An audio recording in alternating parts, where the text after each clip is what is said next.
Hello my dear friend, welcome to education point online. So friend, कैसे हैं आप लोग? गए हो बहुत अच्छे होंगे। मेरे प्यारे बच्चों, कल बीटेक के फर्स्ट सेमेस्टर का रिजल्ट आ गया है। बहुत ऐसे बच्चे जिनका पेपर क्लियर हो गया बेटा, एंड बहुत ऐसे बच्चे भी हैं जिनका पेपर बैक हुआ है। अब बच्चों के मन में सिर्फ एक ही सवाल है ना। और बहुत सारी थ्योरीज भी हैं। कुछ बच्चा बोल रहा है कि अरे उसने रिवेल भरा था, 15 नंबर था तो वो पास हो गया। कुछ बच्चों का कहना है कि भैया मेरा तो 0 था, हम पास हो गए। देखो, रिवेल की क्या कहानी है ना, इसको आप अच्छे से इस वीडियो में समझ लो। क्योंकि रिवेल भरने से पास सिर्फ 2% बच्चे होते हैं। अगर 100 बच्चा रिवेल भर रहा है तो मानकर चलो 2 से 3% बच्चे ऐसे हैं जो क्या करते हैं बेटा, पास करते हैं। ठीक है, लेकिन रिवेल एक तरह का देखा जाए ना बेटा, तो ये एक ट्रैप है।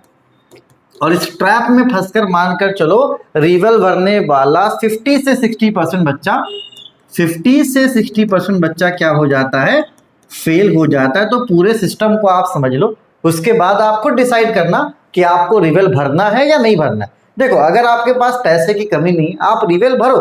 लेकिन रिवेल भरने के बाद जो आपका माइंडसेट हो जाता है ना कि भैया अब तो हम पास हो जाएंगे, बस अगर इस माइंडसेट में आप फंस गए तो समझो आप फंस गए।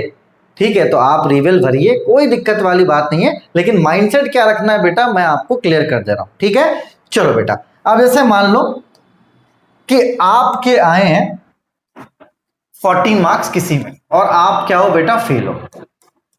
ठीक, किसी बच्चे के 2 मार्क्स हैं, वो भी क्या है बेटा, फेल है। अब आपने भी रिवेल भरा है, ठीक है, और उस बच्चे ने भी क्या किया बेटा, रिवेल भरा है। अब एक बात आप समझना, आरजीपीबी कॉपी ढंग से चेक तो करती नहीं है ना। आप जो कॉपी लिख कर आते हैं वो कॉपी तो ढंग से चेक होता नहीं बेटा। तो आपको ऐसा लगता है कि ये रिवेल डालेंगे तो आपकी कॉपी निकलेगी, ऐसा नहीं होता है बेटा। आप मानकर चलो कि अगर 1000 लोग हैं ना, और अगर आरजीपीबी ने 10 कॉपी भी खोल दी, ठीक है, तो ये बहुत बड़ी बात है ना। फॉर्म तो वो भरवा लेते हैं, ठीक है, लेकिन रिजल्ट वो 2 से 3% ही देते हैं, मतलब रैंडमली बच्चों को सेलेक्ट करते हैं। तो अगर आपका किस्मत अच्छा रहेगा तो हो सकता है आपका पेपर निकल जाए, और अगर आपका किस्मत खराब रहेगा बेटा तो आपका पेपर नहीं निकलेगा। बस आप ये मत सोचना कि आपकी कॉपी दोबारा खुलेगी, ऐसा कुछ भी नहीं होता। क्योंकि जब पहली बार कॉपी अच्छे से चेक नहीं हुई बेटा, तो कोई गारंटी नहीं है, कोई नहीं देखने के लिए जा रहा है। ठीक है, कॉपी चेक हो रही है नहीं हो रही, मार्क्स अच्छे से जुड़ रहे हैं नहीं जुड़ रहे हैं, तो समझ लो एक तरह का ये जुआ है, अलग गेम है। पास हो गया तो अच्छी बात है, नहीं पास हुए तो भैया फिर समझो, है ना। अब देखो बच्चे फंसते क्या है, इस बात को आप समझना। आपने क्या किया, रिवेल का फॉर्म भर दिया, ठीक। अब आप निश्चिंत हो गए कि अरे हम तो भर दिए, हम तो अच्छे से करके आए थे, हम तो पास हो जाएंगे। अब देखो रिजल्ट का, रिवेल का जो रिजल्ट आता है ना, वो आता है एग्जाम टाइम में। किसमें आता है बेटा, ये आता है आपके एग्जाम के टाइम पे। ठीक है, अब मानकर चलो एग्जाम में आपका 10 दिन का समय, और आपका रिजल्ट, रिवेल का रिजल्ट आया नो चेंज। तो आप खुद सोचो कि अब आपके पास सिर्फ 10 दिन है। अब 10 दिन में भाई कोई पेपर निकलेगा, तो फिर क्या होता है बेटा, दोबारा आपका पेपर बैक हो जाता है। तो मैं आपसे बस इतना बोलूंगा, देखो लग गेम है, आप रिवेल भरिए, लेकिन अपने दिमाग से ये चीज हटा दीजिएगा कि आपका पेपर क्लियर हो जाएगा। क्योंकि मैं आपको क्लियर बोल रहा हूं, कॉपी वगैरह कुछ भी नहीं खुलता है। रैंडमली बच्चों को 2 से 3% बच्चों को पास किया जाता है। तो आप रिवेल भरिए, लेकिन साथ ही साथ मैं आपको ये बोलूंगा कि जो भी आपका प्रिपरेशन है, जो भी आपका प्रिपरेशन है, आप उसको कंटिन्यू रखिए। ऐसा मत करना बेटा कि आप रिवेल भर के पढ़ना छोड़ दो। ठीक है, आप रिवेल भरो, लेकिन आपको पढ़ना नहीं छोड़ना है। और अगर आप पढ़ना छोड़ दोगे और एग्जाम के टाइम में रिजल्ट आएगा और आपका नो चेंज आएगा, तो 10 दिन के बाद एग्जाम होगा, आप प्रिपेयर नहीं कर पाओगे। ठीक है, बहुत ऐसे बच्चे भी हैं बेटा जिनका मैथमेटिक्स 2 बहुत अच्छा एग्जाम गया। देखो बात समझना, बहुत ऐसे बच्चे होंगे जिनका M1 बहुत अच्छा गया है, M2 बहुत अच्छा गया है। तो उन बच्चों को मैं बोलूंगा कि आप रिवेल भर दो। मैं खुद बोलूंगा कि जिनका M2 आप रिवेल भरो, और जिनको कॉन्फिडेंट है कि नहीं भैया हम तो पास ही थे, हमको जबरदस्ती फेल किया गया है, तो रिवेल के रिजल्ट आने के बाद चैलेंज का फॉर्म आता है। किसका फॉर्म आता है बेटा, चैलेंज का फॉर्म आता है। तो मैं उन बच्चों को बोलूंगा जिनका M2 हो गया, M1 हो गया, बहुत अच्छा गया, तो वो क्या करे बेटा, वो चैलेंज का फॉर्म भरे। अब यहां पर भी क्या ना, चैलेंज के फॉर्म में भी गेम होता है। आप जाओगे, आपको कॉपी दिखा देगी कि हाँ भैया ये देख लो आप तो पास हो, और फिर पता चला एग्जाम में मतलब कुछ भी होता है भाई साहब। एक बच्चा गया, ठीक है, मैं रियल लाइफ एग्जांपल बता रहा हूँ। बच्चे ने बोला कि यहाँ पे सर नंबर नहीं थे। बच्चों को बोला ठीक है आप जाओ, आपको पास कर देंगे, और उसको पास ही नहीं करा। ठीक है, तो बहुत बड़ा गेम चल रहा है भाई साहब, तो इन सब चीजों में मत पड़ो, लापरवाही है। है ना, बिल किसी और का फट रहा है ना, मतलब लापरवाही कोई और कर रहा है, बिल किसी और का फट रहा है, तो अब आप इतना समझ लो कि रीवेल का फॉर्म आप डालिए, कोई दिक्कत वाली बात नहीं। लेकिन अगर रीवेल के भरोसे बैठ गए तो आप फंस जाओगे। ठीक है, तो मैं बोलूंगा कि हाँ, एक दो सब्जेक्ट में आप भर दो रीवेल, री टोटल का फॉर्म भर दो, अगर आपका किस्मत अच्छा हुआ तो पेपर निकल जाएगा। ठीक है, लेकिन आप अगर इस उम्मीद में हो कि भैया निकल ही जाएगा, मेरे 20 मार्क्स हैं, निकल ही जाएगा, तो कोई गारंटी नहीं है ना। रैंडमली जिसका निकलना होगा तो जीरो वाले का निकल जाएगा। तो ये सब जो थ्योरीज है ना, जो अभी सर्कुलेट हो रहे हैं कि भैया हमारा तो 15 मार्क्स था हम पास हो गए, हमारा 16 था हम पास हो गए, कोई जरूरी नहीं है।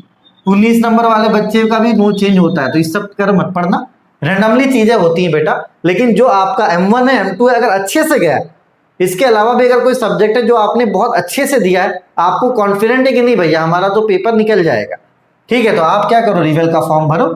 अगर रिजल्ट नहीं भी होता है उसके बाद आप चैलेंज का फॉर्म भर सकते हो, है ना। सिर्फ यहाँ पर बच्चों का क्या होता है बेटा, पैसा बर्बाद होता है।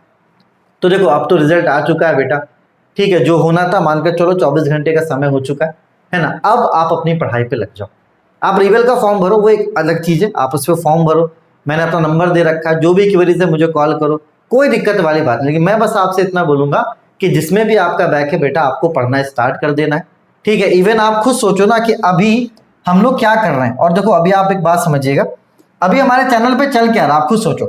केमिस्ट्री के 2 यूनिट हम करवा चुके हैं, 2 यूनिट हो चुका है बेटा, केमिस्ट्री का 2 यूनिट पूरा फ्री है, इसके लिए कोई चार्ज नहीं देना है, पूरा फ्री है। आप पढ़िए ना, आप पढ़िए, आप नोट्स बनिए, अगर आप अच्छे से पढ़ेंगे तो फेल होने की नौबत ही नहीं आएगी बेटा, ना बैक लगने की नौबत आएगी। आप उस नौबत तक पहुंचते क्यों हो? इस बार चुपचाप से जो पेपर आपका बैक लगा अच्छे से आप पढ़िए। मैं हमने क्या बोला, मैं सारी चीजें करवाऊंगा, बस अब आप अच्छे से पढ़ो, नियत कर लो। केमिस्ट्री का क्लास चल रहा, 0 रिस्पॉन्स है, कोई भी रिस्पॉन्स नहीं है ना। फ्री के बैचेस में पता नहीं क्या होता, लेकिन रिस्पॉन्स नहीं है। फिर भी अगर एक बच्चा भी पढ़ रहा है, पहले क्या नाम भी कमेंट होता था कि बच्चा पढ़ रहा है, अभी एक 10-15 दिन से तो मुझे लग रहा है किसी ने नाम तक नहीं कमेंट करा कि सर मैं पढ़ रहा हूँ। ठीक है, आप पढ़ो ना पढ़ो ये आपका मैटर है, मैं अपना काम अपनी जिम्मेदारी से करवा रहा हूँ बेटा। जिम्मेदारी क्या, केमिस्ट्री में 2 यूनिट हो चुका है, तीसरा यूनिट चल रहा है, ठीक, फ्री है पूरा यूट्यूब पे। फिजिक्स का दूसरा यूनिट चल रहा है, 1 यूनिट हम करवा चुके हैं, ये भी पूरा फ्री है। अब सोचो फ्री में चीजें हो रही हैं, आप नहीं पढ़ोगे बेटा तो ये आपकी गलती है, इसमें कोई कुछ भी नहीं कर सकता है। कंप्यूटर का 1 यूनिट हो चुका है, कंप्यूटर का 1 यूनिट हो चुका है, इसका आप नोट्स बना लीजिए, ये भी मैं पढ़वा रहा हूं यहाँ पर, ठीक है। इसके अलावा BME, इसके कम से कम 4 यूनिट डले हुए हैं, ये भी पूरा फ्री है, आप पढ़ो ना, सबका लिंक डिस्क्रिप्शन में, पढ़ो, पढ़ना चाहते हो सारी चीजें मैं अवेलेबल करवा रहा हूँ आपको। BEEE का दूसरा यूनिट चल रहा है भाई, ये भी पूरा फ्री है, BEEE भी पूरा फ्री है, आप पढ़ो ना। इन सब्जेक्ट में अगर आपका बैक लगा, आप नोट्स बनाओ, अच्छे से पढ़ो। इंग्लिश कम्युनिकेशन का 1 यूनिट हो चुका है, 1 यूनिट हो चुका है भाई साहब, 1 यूनिट हो चुका है, आप पढ़िए, है ना। इंग्लिश कम्युनिकेशन का देख लो, 6 सब्जेक्ट तो फ्री हैं, ठीक। अब देखो पेड बैचेस कौन सा है बेटा, मैथमेटिक्स 2 के लिए आपको पे करना पड़ेगा। बहुत ऐसे बच्चे हैं जो 500 रुपए का वेट कर रहे हैं कि मैथमेटिक्स 2 का फीस 500 होगा तो हम कोर्स कर देंगे, तो मैं क्लियर कर दे रहा हूँ 500 नहीं होने वाला है, कभी भी 500 नहीं होगा। क्योंकि होता क्या, 500 में कोर्स बेचता हूँ, बच्चे ले तो लेते हैं, रिजल्ट होता नहीं है ना। क्योंकि 1-2 महीने वाली बात नहीं बेटा, वैलिडिटी में 9 महीने की दे रहा हूँ, आप आराम से लो, पढ़ो।